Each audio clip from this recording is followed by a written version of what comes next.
मंडळी, झिराडला अष्टविनायक मंदिर आणि गणवटकर बंगला यांच्यामध्ये एक छोटेखानी तलाव होता।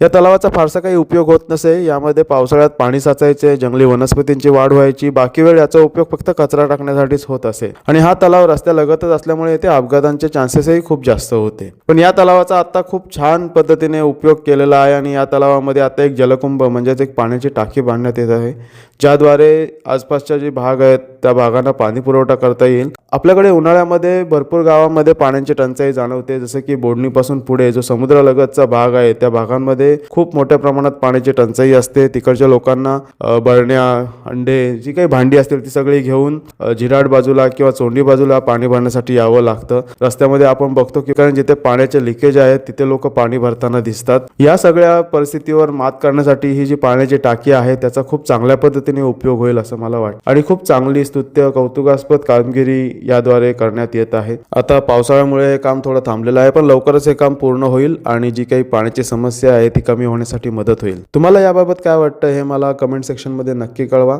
धन्यवाद।